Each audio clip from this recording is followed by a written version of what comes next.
Hey everybody, welcome to U.S. History Flipped with Mr. Marshall and Miss Clemens. This is going to be our third video in the Industrialization series, and here we go. So last video we talked about all like the big dogs, the big guys, Carnegie, Rockefeller, Vanderbilt. These are the people that kind of ran the big businesses. These are the people, and these businesses that they ran took advantage of a lot of people. Not only with the working conditions, but also making prices really, really high. And it caused a lot of problems. Now, the government's reaction to this is what you see in front of you now, which was to try to break apart some of these monopolies, to try to make some legislation that could control, that could regulate these businesses. Now, the first one that they made, or the first two, you have the Sherman Antitrust Act, which was a law making trusts illegal. Now remember, whenever you see the word trust, think monopoly. Trust, monopoly. Monopoly, trust. Same thing. So you can also think of it as the Sherman Anti-Monopoly Act. So if there was a monopoly, one business controlling every part of that product and raising prices, this law was supposed to break that apart. It was not successful. It did not do its job.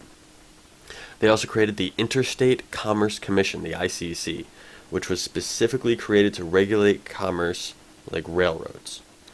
So if you had a railroad going from one state to another, it could control prices, make it so that they couldn't charge different prices depending on who you were, and a lot of favoritism. Also to make it so that the railroads were the same width.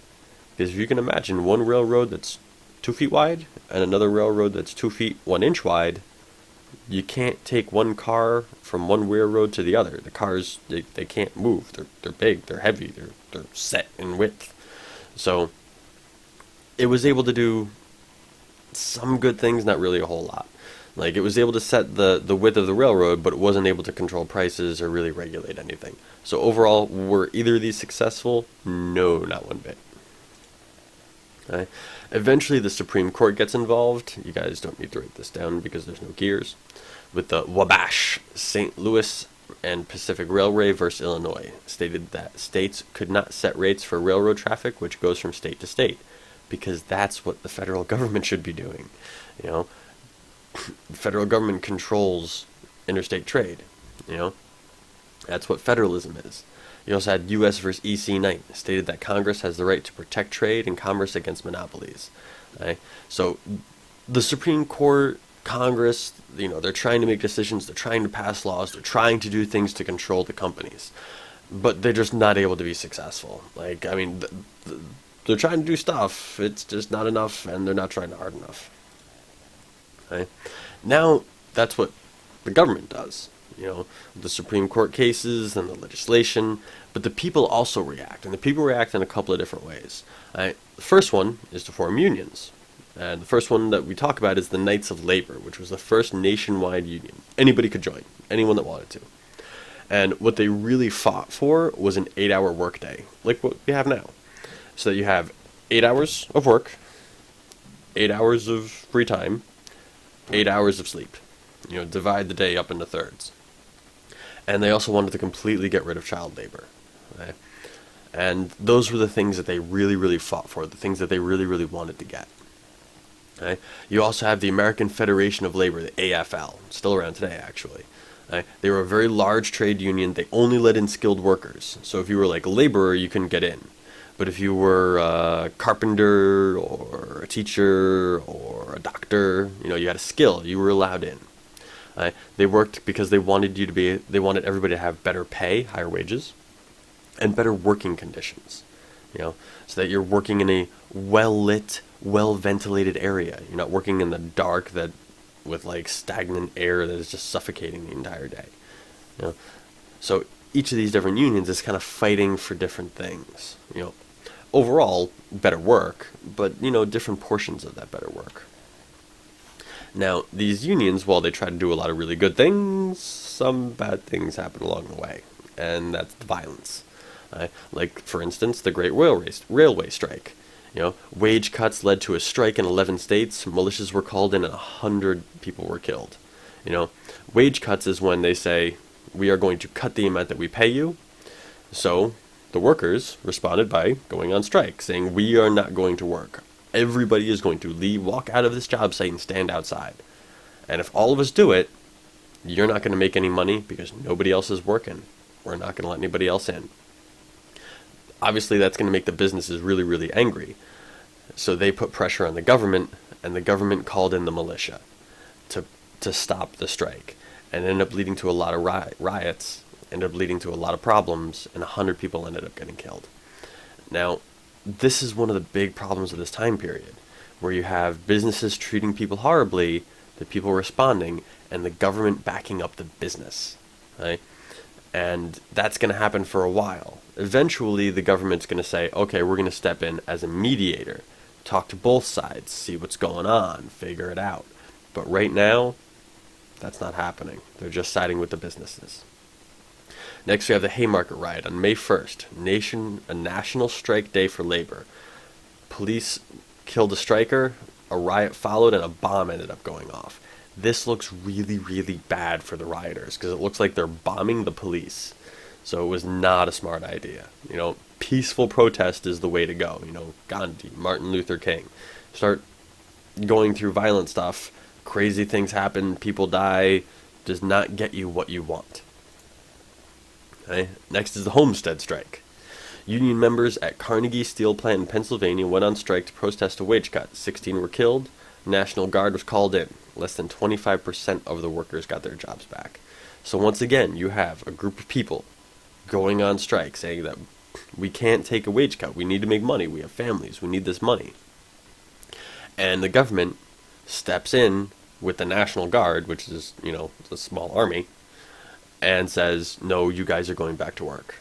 And the strike ended. Only 25% of the people were rehired, and then they just hired a whole bunch of new people, especially immigrants and anybody else that was around, just to kind of make the point, don't go on strike again, or you just won't have a job at all. You might as well just take the pay cut.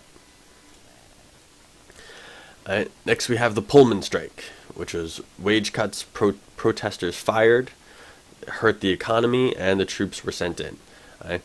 Pullman was all about the railway. As you can see right here, you got the big railway car, whole bunch of guys with guns, in uniform.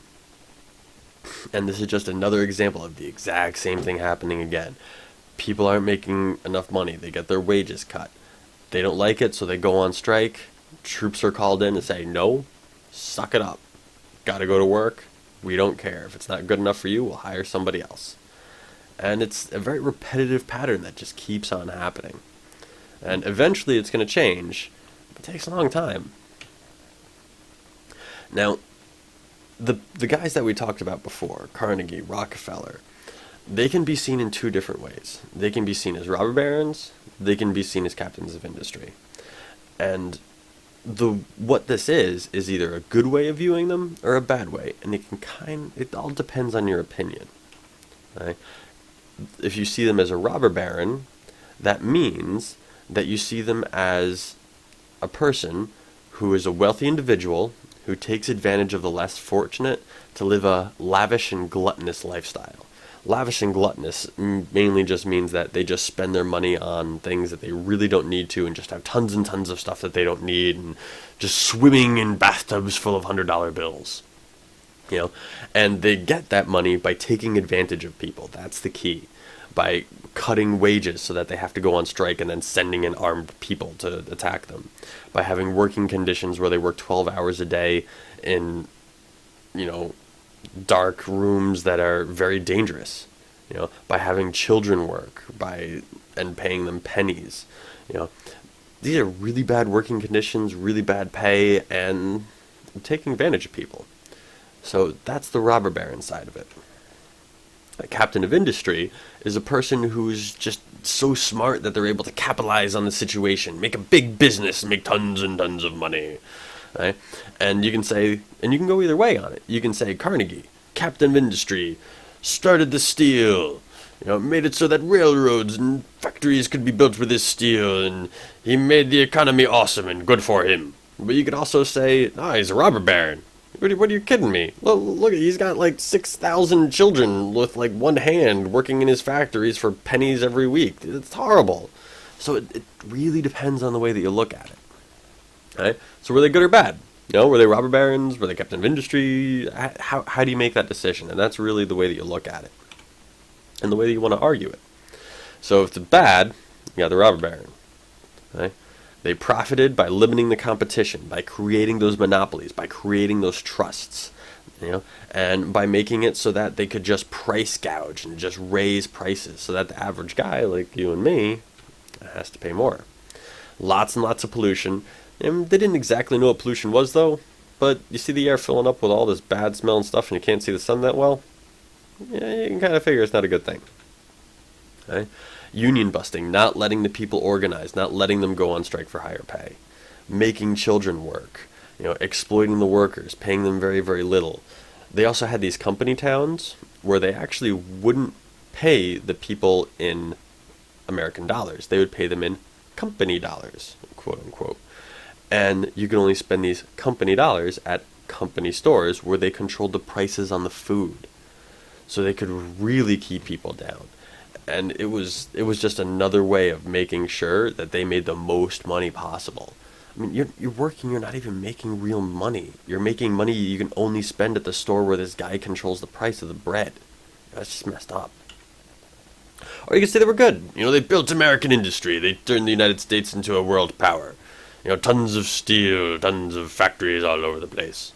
And they're also philanthropists. They gave a lot of money to charity. You have Rockefeller Center, you have Carnegie Hall, you have libraries and schools all over the place that were built from the money that these guys donated. Rockefeller right there donated $50 million to African American education. That's awesome. So they did do a lot of really, really good things, but they did it with money that they got by taking advantage of people. So which way do you kind of view that? So once again, you have all these different strikes: the Great Railroad Strike, the Pullman Strike, the Haymarket Strike, the Homestead Strike, and just so many of these different things that cause it's just people trying to get better lives for themselves, and militia and army and troops just keep on getting sent in. This particular picture is one that not only shows the strike, but also the corpses up here and the wounded, but also the individuals who were, kind of like the head honchos, so to speak. Right? This right here is armed guards who are marching through one of these company towns, making sure that strike does not happen. Well, I really like that guy's hat. And child labor was such a problem. Oh my God. Right here is a political cartoon. Right here is a political cartoon, and you have two children on the sign for sale to the highest bidder, and all these northern capitalists, all these, big business guys who are just like, yeah, I'll take two kids. Let's stick them in the mines. They can just bang rocks all day long, never see the sun. That's a good way for a kid to live. It's horrible. The kids in the mines were permanently stunted growth because they never saw the sun. They never got good nutrition. They would have grown up to, be like a big, strong man, woman. But instead, they're like half size. It's messed up. This right here is a picture of one of the children that was a coal miner.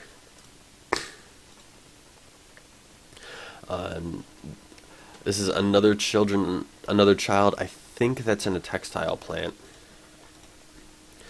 And then right here, you have three children with the foreman right there with the gigantic pants, and they would do a lot of the cleaning, a lot of the sweeping. There's so many moving parts around here, and if anything jams, they got tiny hands. They got to reach in there and fix it. Too bad if you lose a finger. Another political cartoon. Remember, big, fat, greedy guy just gobbling up the kids just because they can make more money and not caring what happened to them. Right here, you have people protesting. It says, abolish child slavery. And then you have the same thing written in Hebrew, because you have all these different ethnicities who are trying to fight to get rid of this child labor. And that's it for this video, guys. I hope you enjoyed the third video in the industrialization series. Remember, you can go back and pause it any time that you need or move around or anything like that. Have a good one.